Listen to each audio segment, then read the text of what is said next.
Aujourd'hui on se retrouve pour une nouvelle vidéo dans la cuisine de ma mère parce que pour des raisons logistiques je n'ai pas pu filmer dans mon appartement, mais peu importe, ce n'est qu'un détail, pour parler de relations et plus précisément de relations hétérosexuelles, même si ça fait maintenant 3 ans que je ne fréquente plus d'hommes intimement ou affectivement dans ma vie. J'ai quand même une grosse expérience dans le monde hétéro puisque pendant 8 ans, entre mes 16 et 24 ans, je n'ai fréquenté quasiment que des hommes.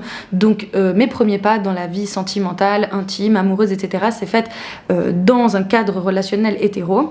Et j'ai la chance, parce que c'est ce que je préfère moi, d'avoir décentré les hommes de ma vie à un moment donné, d'avoir questionné mon orientation sexuelle, parce que je suis toujours bisexuelle, mais pendant un temps je me suis demandé si finalement je n'étais pas plutôt attirée exclusivement par des femmes, et donc je me suis demandé si j'étais lesbienne. Donc voilà, tout ça j'en ai parlé dans de précédentes vidéos, notamment celle-ci et celle-ci, et depuis que j'ai fait cette démarche de ne plus prioriser les hommes dans ma vie, je me sens vraiment profondément mieux et plus à l'aise avec moi-même qu'avant. C'est peut-être facile à dire puisque mon orientation le permet et que j'imagine que quand on est une femme hétéro, eh ben, on se dit que bah voilà, on est entre guillemets condamné à vivre des relations qui nous rendent malheureuses, qui nous rendent insatisfaites, etc. Je m'expliquerai plus tard dans le pourquoi je dis ça comme ça. Mais toujours est-il que même en étant une femme hétéro, il y a quand même des choses que l'on peut mettre en place pour éviter de vivre des relations médiocres. Et c'est tout l'objet de cette vidéo. J'ai posté une photo Instagram récemment dans laquelle j'ai raconté une anecdote avec la dernière personne, le dernier homme justement à qui j'ai donné mon temps, mon intimité et mon amour d'une certaine manière. Et je demandais du coup à mes abonnés de me raconter leurs anecdotes par rapport à ça. Et en fait, j'ai lu des trucs qui m'ont littéralement mis en PLS. Et en plus de ça, hier, je suis tombée sur une vidéo qui depuis a été supprimée. Donc voilà, je vais pas tergiverser là-dessus puisque j'imagine que si la personne l'a supprimée, c'est parce qu'elle veut pas qu'on en parle. Mais c'est quand même quelqu'un qui a une grosse audience et qui racontait comment, après un ghosting d'un mec avec lequel elle a eu juste un coup d'un soir, entre guillemets, comment le ghosting l'a mis en détresse émotionnelle au point qu'elle a fait des choses qui sont quand même questionnables de l'ordre potentiellement de ce qu'on pourrait appeler de l'harcèlement. Donc je mets des pincettes parce que voilà, je ne suis pas là pour la juger, je comprends que c'est probablement une situation très dure, j'ai été moi-même ghostée donc je sais à quel point ça fait péter un câble, mais voilà, la façon dont elle réagissait face à cet événement m'a vraiment questionnée parce que c'est pourtant quelqu'un qui est très au fait des questions féministes, qui donne des conseils relationnels à ses abonnés, qui est très suivi par des femmes plus ou moins jeunes, et surtout quand j'ai lu les commentaires, je me suis dit mais comment c'est possible qu'il y ait autant de femmes qui ne voit pas le problème dans cette histoire. Bon bref. Petite précision, si j'avais été à sa place, j'aurais probablement eu le même comportement, voire pire. Je sais à quel point ça fait mal et à quel point ça peut rendre vraiment irrationnel, entre guillemets, de vivre des situations comme ça. Donc je suis pas là pour lui jeter la pierre. Cependant, c'est pas parce que je la comprends que je trouve que c'est un comportement qu'on peut justifier et en rire et le banaliser comme ça sur la place publique à autant de personnes sans relever du coup le problème. Donc voilà, évidemment que le comportement que ce mec a eu, je le condamne et je trouve qu'il est pathétique. Je tenais à le préciser parce que maintenant je suis en train de voir sur les réseaux sociaux qu'elle se fait harceler à son tour parce que les gens l'accusent d'avoir harcelé un mec. Franchement super logique, vive internet, mais voilà, c'est tout ce que je voulais rajouter là-dessus. Entre les commentaires que j'ai eu sous ma photo, les choses qu'on m'envoie parfois en DM et les réactions que j'ai vues sous la vidéo dont je viens de parler, vraiment je me questionne et je me dis que ça pourrait être intéressant pour certaines personnes de faire quelques rappels. À nouveau, on prend ce qu'il y a à prendre, je ne suis pas là pour faire la morale à qui que ce soit ou pour émettre un jugement, mais j'aimerais partager mon expérience et celle de mes abonnés pour réfléchir collectivement à qu'est-ce qu'on accepte en fait quand on entre en relation avec quelqu'un, qu'est-ce qu'on peut mettre en place pour éviter le plus possible de vivre des situations de merde, même si on n'a pas le contrôle sur tout évidemment, parce qu'on peut être face à quelqu'un qui nous fait du mal et on n'en est clairement pas responsable et peut-être qu'on n'a pas pu l'anticiper effectivement, mais il y a quand même des choses où je me dis sérieux, là il y a un truc qui cloche en tant que femme, ce qu'on accepte de vivre quoi. Avant d'entrer dans le vif du sujet, je tenais à remercier le sponsor de cette vidéo qui est la marque de culottes menstruelles Evenco dont je t'ai déjà parlé à plusieurs reprises et que j'apprécie énormément puisque maintenant je n'utilise que leurs produits du coup pour mes périodes menstruelles. Pour les personnes qui ne connaissent pas du coup ce type de protection hygiénique, il faut savoir que les culottes menstruelles Evenco permettent de se passer complètement des tampons et des serviettes hygiéniques sans risque d'odeur, sans risque de fuite pendant une durée maximale de 12 heures, ce qui n'est clairement pas négligeable, et en plus de ça ce sont des protections qui sont réutilisables. Personnellement, j'aime beaucoup utiliser ces culottes puisque je les trouve faciles d'utilisation. Il y a juste à les enfiler, les enlever et les laver. Alors attention, il faut prendre 2-3 précautions pour préserver la capacité d'absorption des tissus. Mais voilà, c'est confortable, c'est doux, c'est joli. Il en existe en plein de modèles différents. On dirait un sous-vêtement tout à fait classique. Donc franchement, moi, ça me satisfait clairement. D'ailleurs, j'ai dû ponctuellement, à des moments, parce que soit j'étais en déplacement, soit parce que mes culottes n'étaient pas propres, etc., j'ai dû utiliser des protections classiques, donc tampons, serviettes ou cup. Et comment te dire, qu'est-ce que c'était désagréable, inconfortable et contraignant. Donc franchement, ça ne me manque pas du tout. Pour rien au monde, je retournerai en arrière et je suis très contente du coup d'avoir pu faire mon petit stock au fur et à mesure des années et du coup de pouvoir te partager des bons plans pour aussi profiter de ce genre de produits à petit prix, puisque maintenant sur le site de Evenko il y a moins 60% de réduction sur tout le site et qu'en plus grâce à mon code Carologie tu peux bénéficier de 30% de réduction supplémentaire, donc cumulable avec les ventes privées, pour pouvoir faire ta petite commande et tester ces produits si tu n'as pas encore essayé. Je te laisse regarder les informations dans la description, il y aura un lien spécifique pour que tu puisses bénéficier du coup de cette promotion et merci encore une fois à Evenko de me faire confiance pour ce partenariat, je suis très contente de pouvoir t'en reparler. Ceci étant dit, on va pouvoir rentrer dans le vif du sujet. Comme d'habitude, un petit disclaimer s'impose, je ne suis pas là avec mes grands sabots pour expliquer la vie à des gens qui n'auraient rien compris. Les situations dont je vais parler aujourd'hui, je les ai pour la grande majorité déjà vécues aussi. Pour moi, le but de cette vidéo, c'est vraiment de faire des piqûres de rappel à des personnes qui en auraient besoin actuellement dans leur vie et qui auraient besoin qu'on leur dise dans les yeux qu'elles sont en train de faire une erreur si elles se reconnaissent dans certaines situations qu'on va décrire maintenant et qu'elles l'ont normalisé, puisque un des premiers symptômes des situations de maltraitance, d'abus, de violence, c'est le fait de normaliser ces situations. C'est exactement comme ça que les mécanismes d'abus et de prise de pouvoir peuvent s'installer. Les personnes qui cherchent à faire du mal à d'autres vont normaliser, vont banaliser ce qu'elles font en disant que ce n'est pas si grave, que ce n'est pas si violent, qu'il n'y a pas mort d'homme, etc. Et nous, en fonction des vécus qu'on a, traumatiques ou pas, ou tout simplement de notre statut social, de notre âge, des ressources qui sont à notre disposition, parfois on peut se laisser entraîner dans des situations en les rendant normales justement, alors que clairement on pourrait tout mettre en place pour soit partir de cette situation, soit chercher à améliorer la situation si tant est que c'est possible. Et ce qui est particulier, c'est que en fait, on a tendance à voir la violence et l'abus quand ce sont des cas spectaculaires, donc des choses pour lesquelles à peu près tout le monde est d'accord pour dire que c'est inacceptable, donc par exemple frapper, humilier, insulter, ou bref, menacer, ce genre de choses. Mais en fait, avant d'en arriver là, il y a un tas d'autres steps qui sont plus ou moins graves et qui sont pas perçus de la même manière en fonction de là où on part. C'est-à-dire que pour une personne, un même événement peut avoir l'air complètement banal, alors que pour une autre, ça peut être la pire chose qui arrive. Il y a déjà des éléments avant-coureurs, des choses que l'on peut voir bien avant que les situations d'abus s'exercent dans leur plein potentiel, entre guillemets, que l'on peut percevoir et face auquel on peut déjà réagir, et c'est pour ça que je veux faire cette vidéo pour expliquer aux personnes qui seraient dans cette situation que ce n'est pas peine perdue, que ce n'est pas une fatalité, qu'il y a des moyens de ne pas rester dans ça. Évidemment, il y a des situations dans lesquelles c'est beaucoup plus compliqué de partir dans des cas de violence extrême, mais là je vais te donner des exemples de choses qui sont pas spécialement dramatiques, des situations dans lesquelles on peut encore agir et qu'on ne doit pas laisser passer en fait, tout simplement. Je tiens à préciser aussi que, à l'image des êtres humains qui les vivent, les relations ne sont pas supposées être parfaites. Là, je vais pas dresser une liste avec des standards inatteignables et après me plaindre qu'en fait personne n'arrive à atteindre ça. Tout le monde est faillible, tout le monde a des défauts, tout le monde, et j'insiste sur le terme, tout le monde peut faire preuve d'un comportement problématique, violent, abusif à des moments donnés. Parfois, certaines personnes le font d'une façon consciente, volontaire, intense, sur une très longue durée. Parfois, ça arrive ponctuellement de façon involontaire dans des situations exceptionnelles. Peu importe, tout le monde peut faire preuve d'un comportement nul, merdique, problématique. Ce qui compte, c'est de se rendre compte que ce qu'on fait, c'est pas ok. Quand on a blessé quelqu'un, de l'entendre, de se remettre en question et de réparer derrière. Je dis ça parce que on a tendance, quand on va parler de ça, à dire voilà, il y a les grands méchants hommes qui se comportent n'importe comment et les pauvres petites meufs qui doivent subir ça, alors que non. Nous, en tant que femmes aussi, on peut faire preuve de comportements qui sont pas ok. Donc ce que je vais dire s'applique aussi aux relations entre personnes queer, évidemment.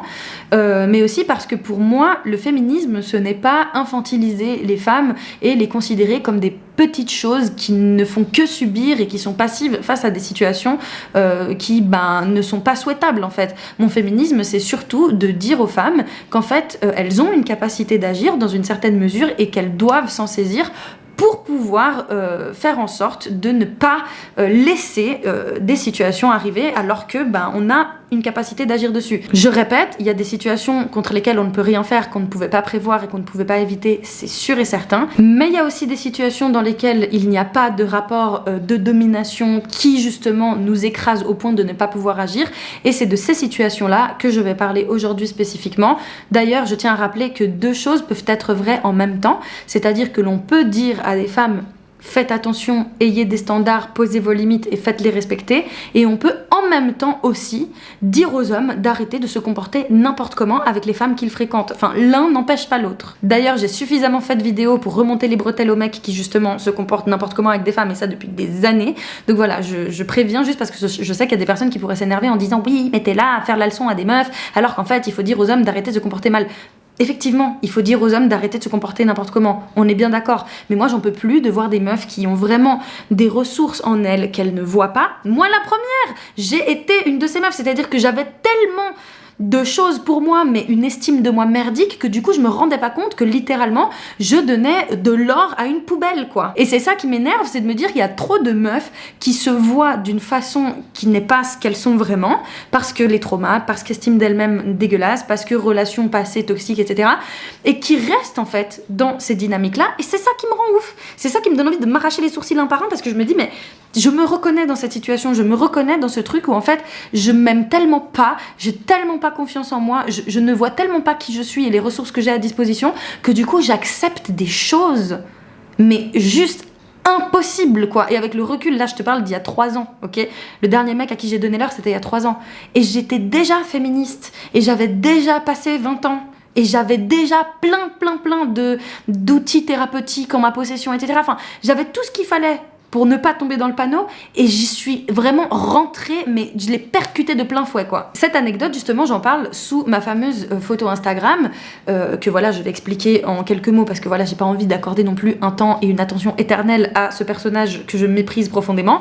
Mais en gros, qu'est-ce qui s'est passé? Il y a 3 ans, j'ai accordé, à mon grand désespoir, 6 mois de ma vie, de mon temps, de mon énergie, de mon espace personnel à une personne qui le méritait clairement pas. Alors, petit aparté sur le mérite. À l'échelle d'une société, de la structure sociale, du travail et du capitalisme, le mérite est une notion de merde. On est bien d'accord. Il n'y a pas de méritocratie, pas de débat là-dessus.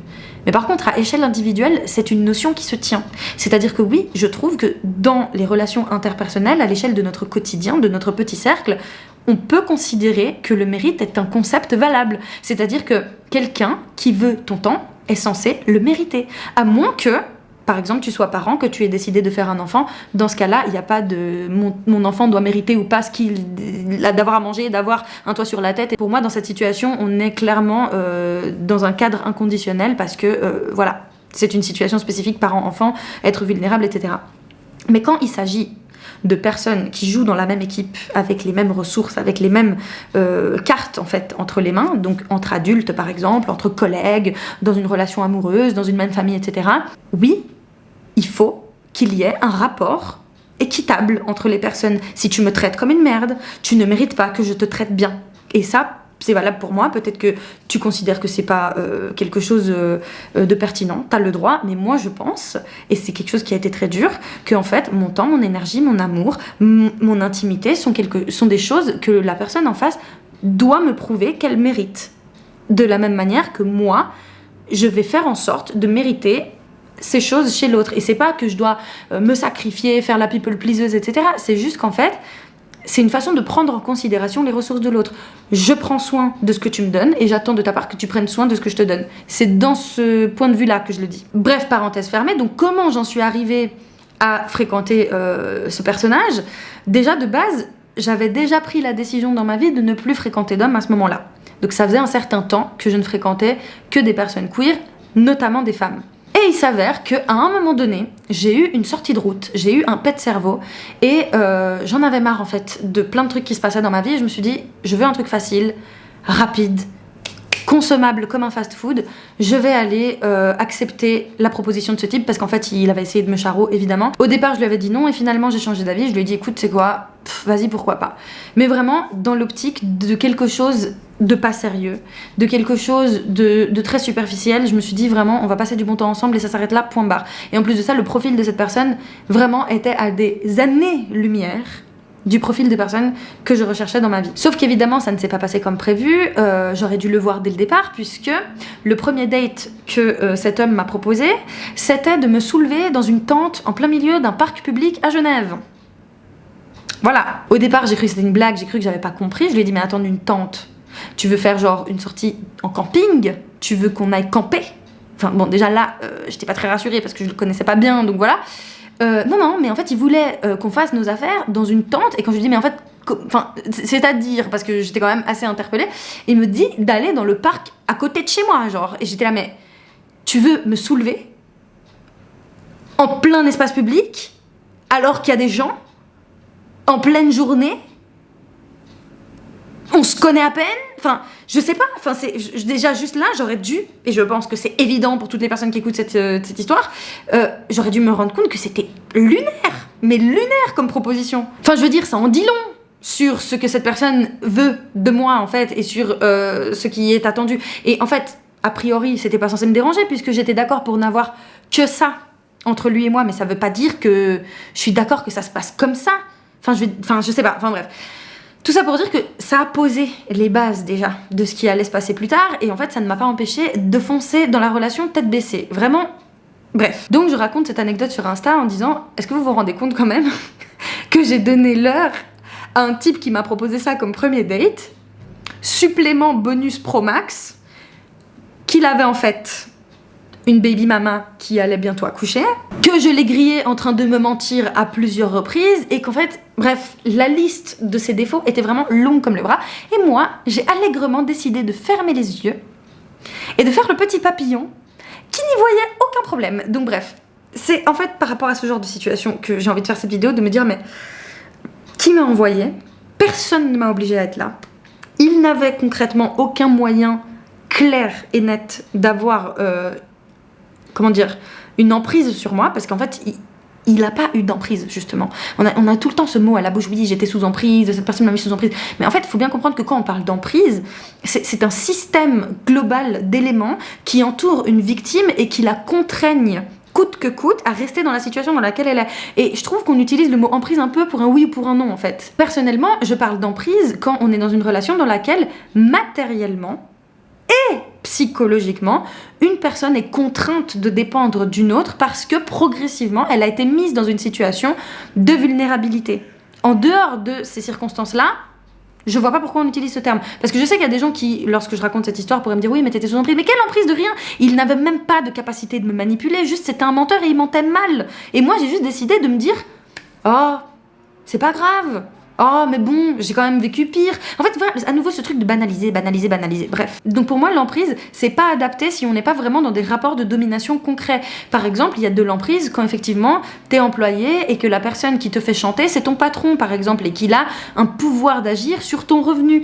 Tu es sous emprise quand en fait, c'est tes parents qui te font du mal parce qu'en fait, tu vis sous leur toit et que t'as pas le choix, ou juste qu'en fait, le rapport de parenté fait que du coup, t'as grandi en étant, entre guillemets, endoctriné par la domination en fait qui t'ont imposé. Emprise, c'est quand on t'empêche ta capacité d'utiliser tes ressources et qu'on va te contraindre par exemple physiquement et psychologiquement à ne pas te défendre, etc. Donc je trouve que quand même c'est un mot qui doit pas perdre de son sens. Et en tout cas dans mon cas, j'étais pas sous emprise, j'étais juste je sais même pas quel mot qualifier, juste en fait j'ai normalisé un truc qu'en fait j'aurais pas dû, tout simplement, et que juste j'étais habituée en fait à ce genre de stupidité. Encore une parenthèse, je me rends compte au montage que en fait ce que j'ai dit, je le pense pas exactement comme ça a été exprimé, parce que l'emprise elle peut être aussi purement psychologique, c'est clair.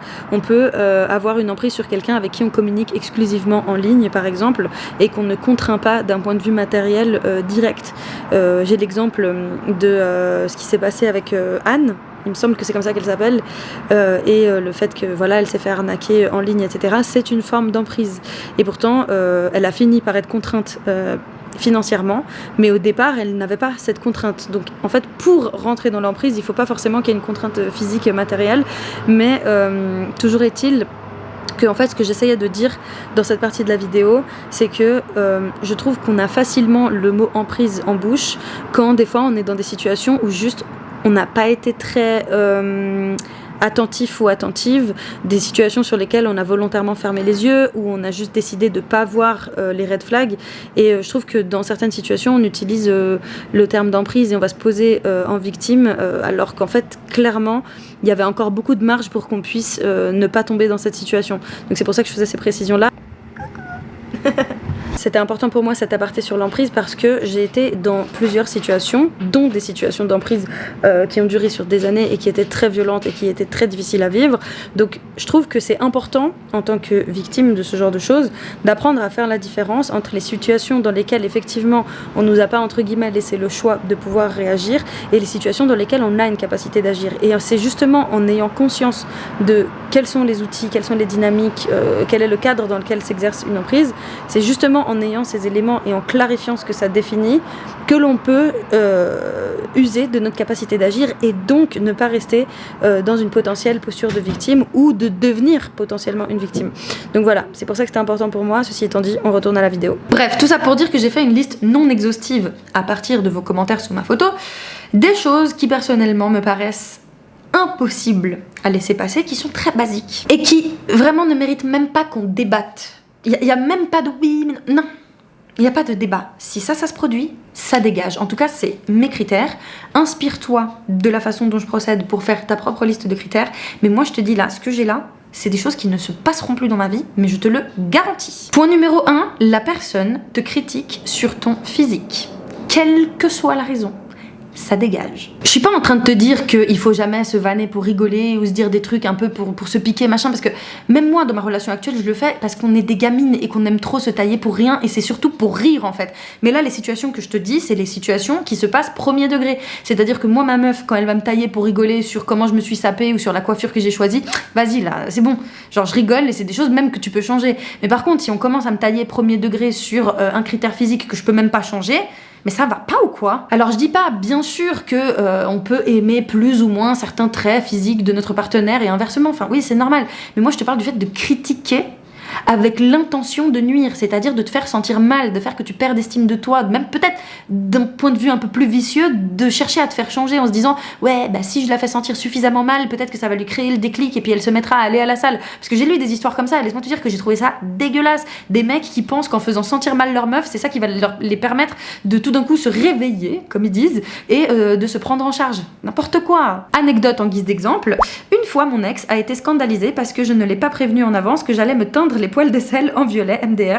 On s'est disputé parce qu'il trouvait que je, entre guillemets, ne le laissais pas participer à mes choix de vie et que je ne prenais pas en compte son avis avant de faire quelque chose sur moi. Fermez les guillemets. Oui, pour des poils en dessous de mes bras.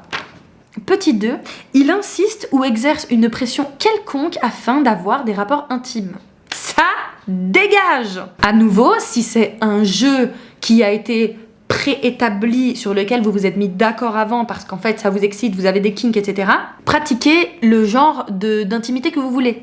C'est pas la question. Je parle de situations dans lesquelles on ne s'est pas mis d'accord pour que ça se passe comme ça, dans lesquelles ce ne sont pas des kinks, des situations dans lesquelles on a une personne qui va utiliser des procédés de chantage, de culpabilisation, de manipulation pour obtenir quelque chose d'ordre intime. Donc déjà, quand c'est pas intime, c'est quoi ce comportement?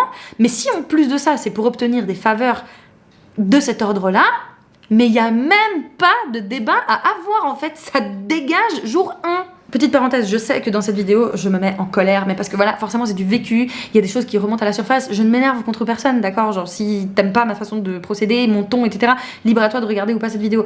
Mais en fait, c'est important, parce qu'il y a des personnes qui ne se permettent pas de se mettre en colère alors qu'elles devraient, et le fait de voir quelqu'un s'indigner pour elles, ça peut aussi des fois créer des réflexions intéressantes. Donc bref, je m'énerve pour moi, mais aussi pour toutes les personnes qui vivent cette situation actuellement. Petite anecdote à titre d'exemple, seule et unique relation à ce jour, il faisait parfois la tête quand je disais non non à un moment intime. Il m'a même dit un jour, ouvrez les guillemets, si ça continue comme ça, il faudra peut-être envisager une relation ouverte, fermez les guillemets. Je vous laisse imaginer les dégâts. Aujourd'hui, je sais que ce genre de réaction, c'est ciao. Bien sûr que parfois, il peut avoir des problèmes en termes de libido, en termes de complicité, etc.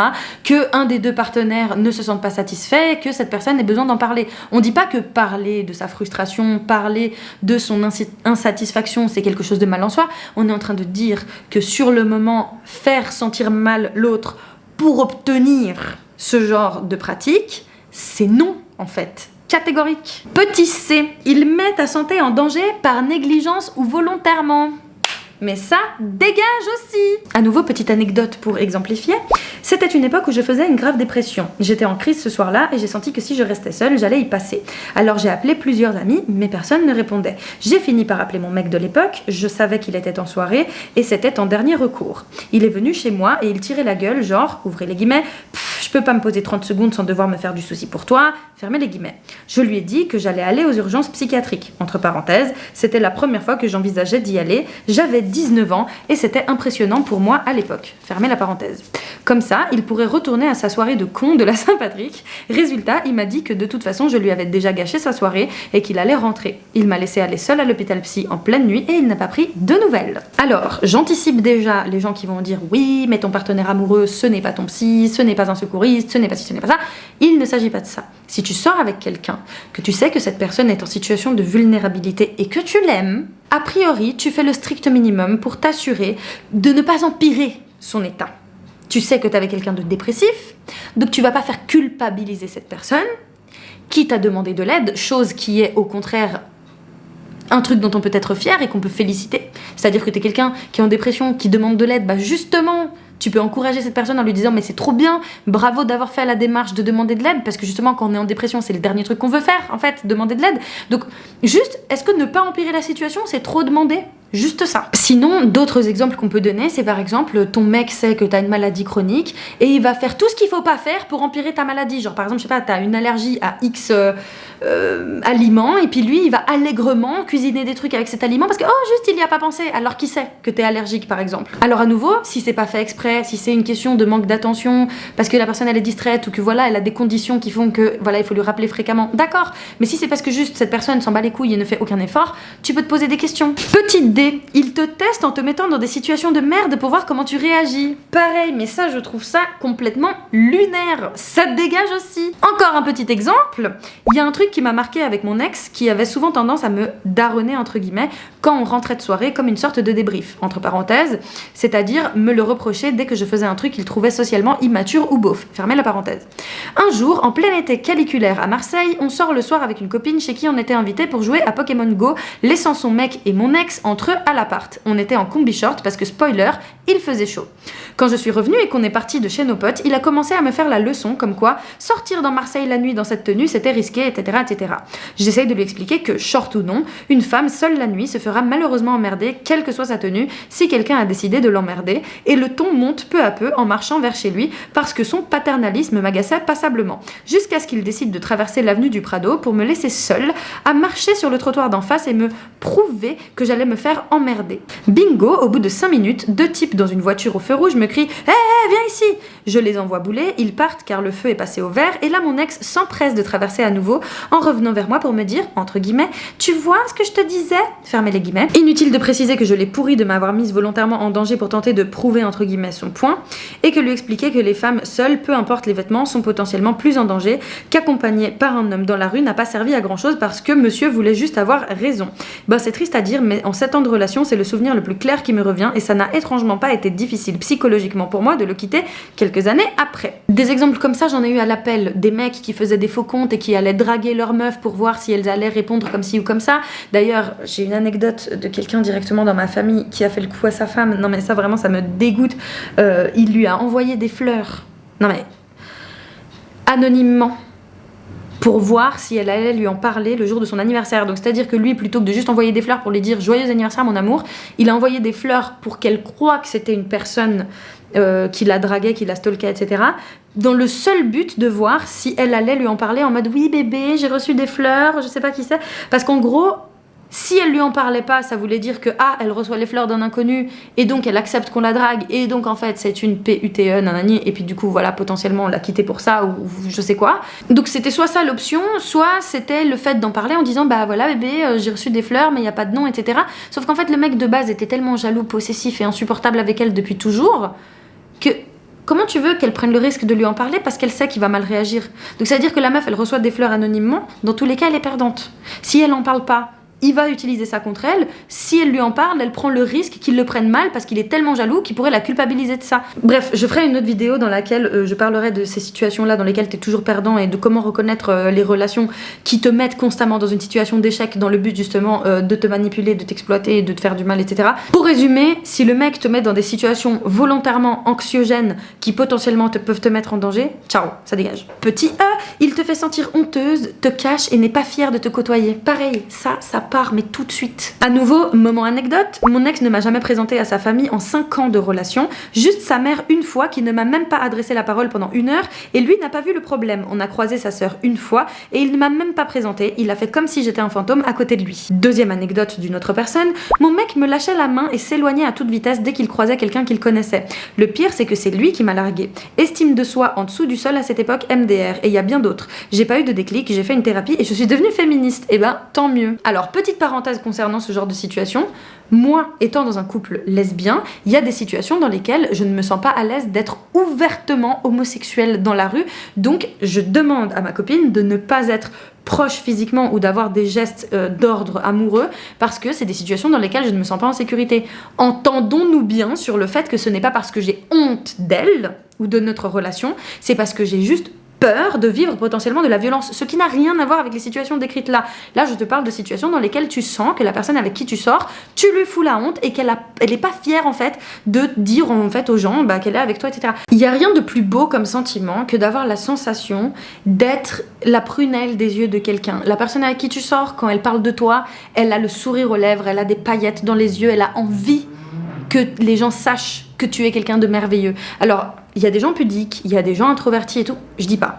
Mais en fait, être introverti et pudique, du coup, c'est pas synonyme de foutre la honte à quelqu'un et de chercher à l'humilier. Il y a des gens introvertis et pudiques qui gardent privées et secrètes leurs relations, mais qui ne vaut pas pour autant rabaisser la personne en la faisant culpabiliser de ne pas correspondre à ce que nous, on a envie de présenter à la société, en fait. Petit F, il ment sur des choses importantes.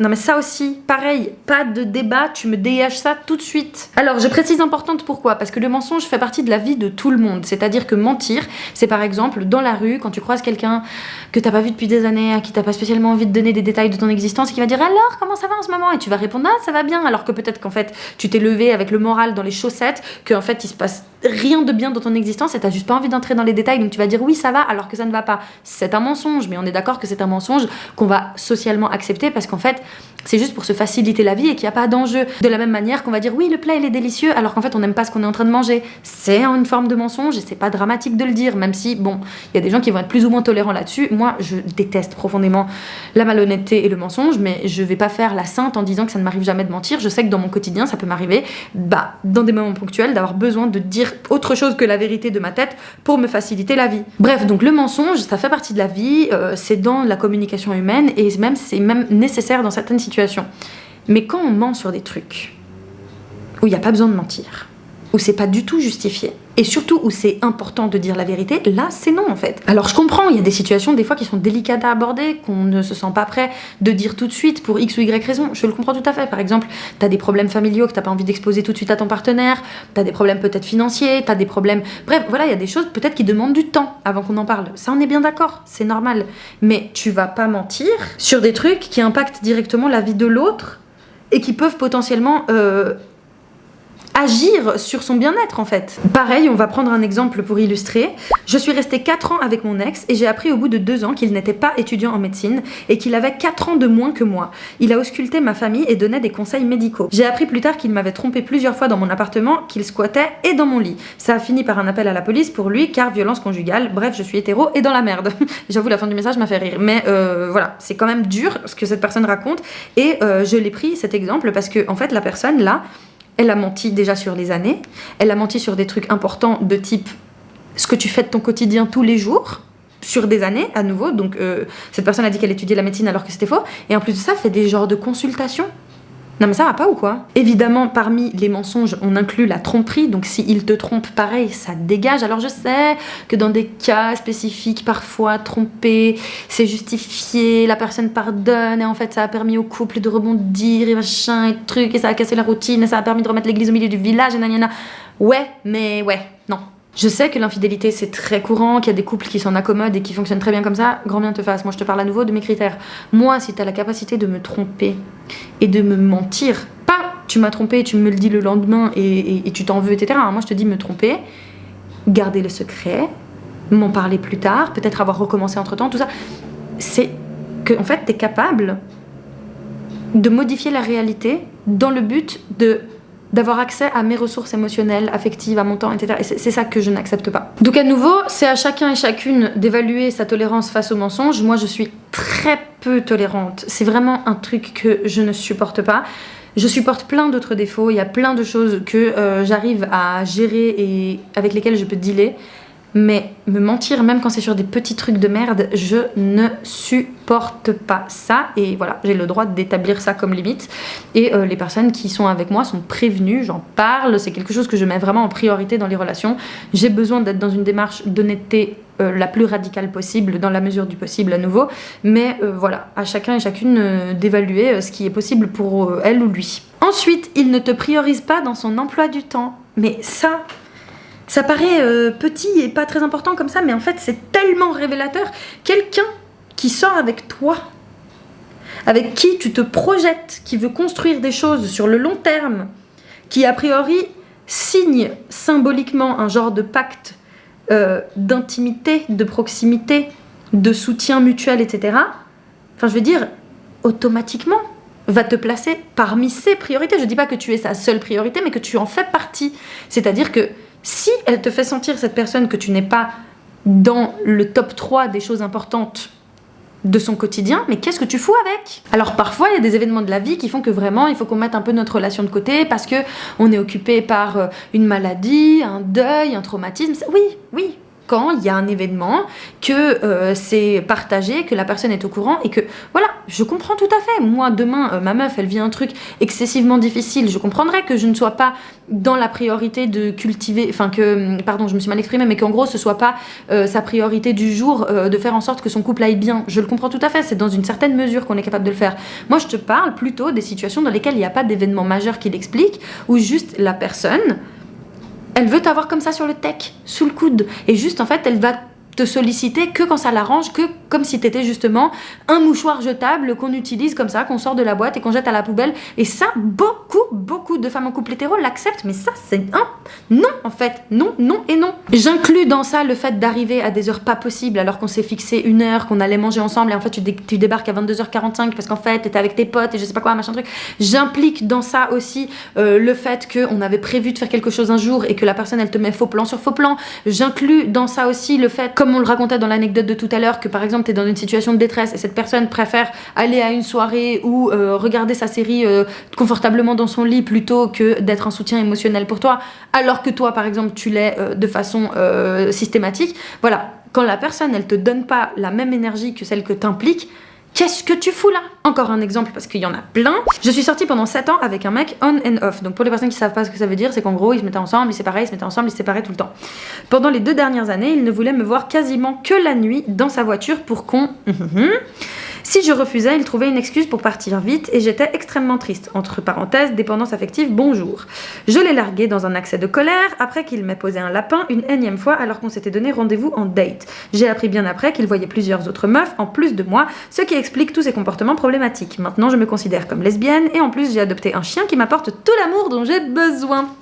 Ça ne pouvait pas mieux finir. Je ne compte plus le nombre d'heures qui cumulées représentent des jours, des semaines, voire des mois de ma vie que j'ai passé à attendre des mecs. Attendre qu'ils daignent à m'écrire, attendre qu'ils débarquent chez moi, attendre attendre d'avoir des réponses à mes questions, attendre vraiment, s'il y avait qu'un mot que je pouvais me tatouer pour définir ces relations, c'était attendre. Mais non, mais en fait, la vie est courte, le temps est une ressource, et en fait, ça passe sous nos yeux à la vitesse de la lumière, et on n'a pas que ça à foutre d'attendre que les gens aient envie de nous mettre en priorité dans leur vie. C'est soit on en fait partie, soit on n'en fait pas partie, et ça va pas changer magiquement avec le temps parce qu'il n'a pas encore compris, parce qu'en fait, il est réservé, parce qu'en fait, ses ex étaient des folles, ou je sais pas quoi. Non!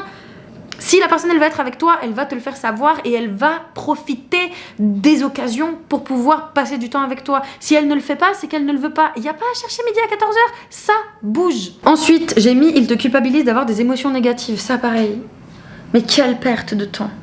Alors oui, l'alphabétisation émotionnelle, les hommes et les émotions, c'est compliqué, et machin, et truc, on est bien d'accord.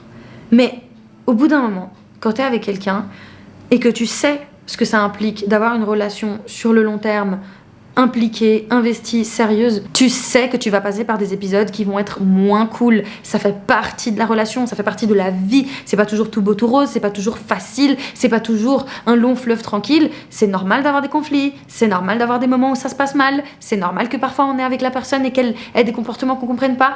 Ça fait partie du jeu. Et quand on sort avec quelqu'un et qu'on veut vraiment faire en sorte que la relation elle marche, on accepte de vivre des situations comme ça à nouveau dans la mesure de nos capacités. Sauf qu'en fait, les mecs habituellement, surtout quand ils sont hétéros, vont souvent être dépassés à la vue d'une pauvre larme pour un truc légitime et vont se comporter d'une façon encore pire qui va aggraver l'émotion négative plutôt que de juste être à l'écoute et empathique face à ça. À nouveau, un exemple pour illustrer, il m'a dit que j'avais gâché ses vacances au ski lorsque mon chat est subitement décédé.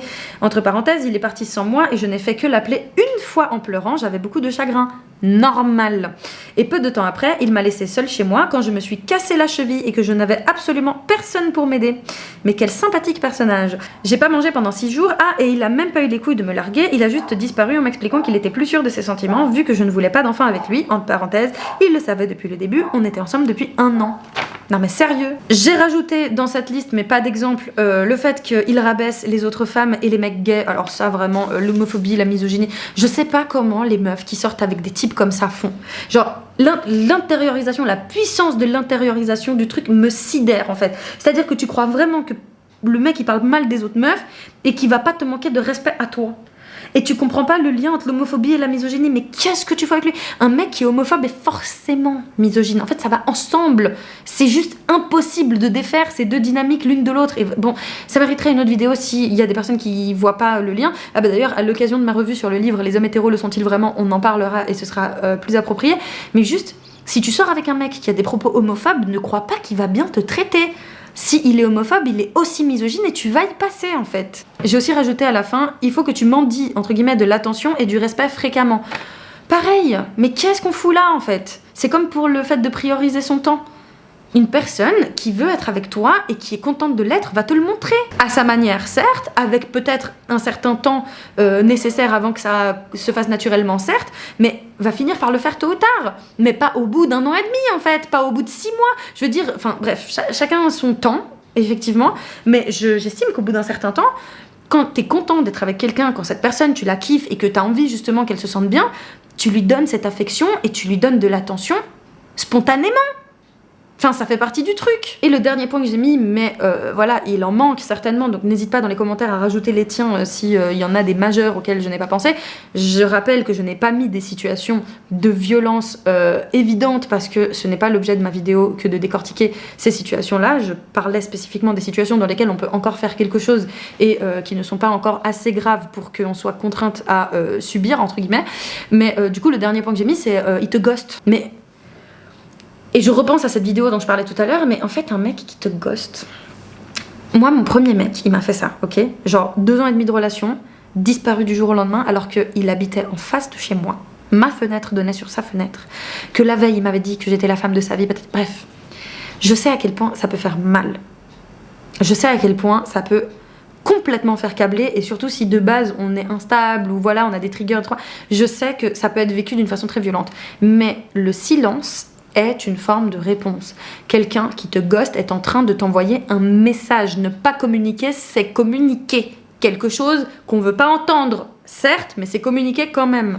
Tu peux effectivement tenter de comprendre le pourquoi du comment, tu peux essayer de trouver des stratégies pour obtenir tes réponses, mais passer des jours des semaines à envoyer message sur message, à se déplacer vers son lieu de travail, vers sa maison, voir ses potes, etc. Ça, c'est non. C'est pas possible, en fait. Quelle que soit l'excuse, parce que du coup, la vidéo dont je parlais tout à l'heure, l'excuse, c'était oui, mais on a eu des rapports non protégés, et du coup, c'est parce qu'il fallait clarifier cette situation. Comment tu peux penser qu'un gars qui est capable de te ghoster, qui est capable de te mentir, parce que du coup, en l'occurrence, dans cette situation-là, le gars, il avait dit qu'il voyait personne d'autre, alors qu'en fait, il était encore sur des applis de rencontres, etc. Donc, s'il est capable de mentir sur ça, pourquoi tout d'un coup, il va être honnête sur sa santé sexuelle? C'est pour ça qu'en fait, à un moment donné, on est nous-mêmes garants et garantes de certaines choses qui sont de notre fait. C'est-à-dire que ta santé sexuelle, certes, tu peux pas dans l'absolu la garantir, parce qu'il suffit que tu sois dans un couple exclusif sur le papier, monogame, avec une personne qui s'engage à être honnête et qui ne va pas voir ailleurs, et du coup vous avez des rapports non protégés, etc. Et si cette personne te trompe et qu'elle t'a manipulé dès le début, bah bien sûr tu pouvais pas le savoir. Donc sur ça tu peux pas être complètement garant ou garante de ta sécurité sexuelle, on est bien d'accord, et c'est la personne qui t'a mis en danger. Ça rejoint le point, mettre en danger ta santé de façon volontaire ou par négligence. On est d'accord. Mais là c'est pas le cas. Là, on est sur le cas d'une personne qui a pris le risque volontairement d'avoir des rapports non protégés avec quelqu'un et qui a utilisé ça comme excuse pour ensuite obtenir des réponses après le ghosting. Moi, je trouve que ça donne pas un bon message en fait aux personnes qui potentiellement pourraient vivre des situations comme ça et penser que c'est légitime d'aller jusque là pour obtenir des réponses. Personnellement, le ghosting, ça m'effraie complètement. C'est un des pires trucs qui pourrait m'arriver. J'ai toujours dit aux gens que je supportais qu'on me fasse ci, ça, mais alors qu'on me mente ou qu'on disparaisse, ça c'est des choses vraiment qui me traumatisent.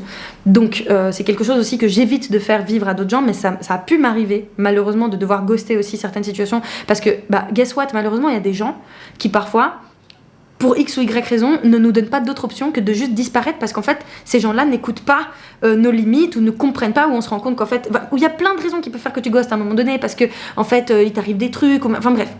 Je ne suis pas dans la tête de cette personne, je n'excuse pas ce qu'elle a fait et beaucoup de mecs ghostent juste parce que ce sont effectivement des TDC. Et qui n'ont aucune considération pour les personnes qu'ils fréquentent. On est bien d'accord et c'est dégueulasse. Mais quelle que soit la raison pour laquelle on te ghoste, cette énergie massive que tu mets, ce temps, les types comme ça ne méritent pas en fait qu'on s'investisse autant et qu'on passe autant de temps de notre vie, qu'on mette autant de notre énergie et qu'on se casse autant la tête et qu'on se plie à ce point pour obtenir des réponses qui de toute façon seront insatisfaisantes. Comme d'habitude, si t'es pas d'accord, que tu veux faire des ajouts, des critiques nuancées, etc., il y a vraiment pas de problème, juste fais-le dans les commentaires avec bienveillance et respect, s'il te plaît, c'est tout ce que je demande. Si tu t'es reconnu dans ces situations, que tu veux partager tes réflexions là-dessus ou tes anecdotes, c'est aussi bienvenu, il n'y a pas de problème. La majorité des mercredis, je me connecte du coup en live pour les personnes que ça intéresse, donc on pourra continuer la discussion là-bas. Et voilà, je pense avoir fait un peu le tour. J'espère que cette vidéo a pu peut-être créer la petite étincelle de déclic que certaines personnes avaient besoin potentiellement de recevoir. Donc si c'est le cas, courage pour les décisions que tu as à prendre. En tout cas, pour moi, ça, c'est des basiques sur lesquels je ne reviendrai plus dans ma vie. Il n'y a même plus de débat en fait sur ça. Si à un moment donné, ces choses surviennent, vraiment, non, c'est stop, ça dégage. J'espère que cette vidéo t'a plu, qu'elle aura pu te faire réfléchir ou te susciter des réflexions intéressantes. On se retrouve du coup bientôt pour une prochaine. D'ici là, prends grand soin de toi et n'oublie jamais que je t'aime très fort.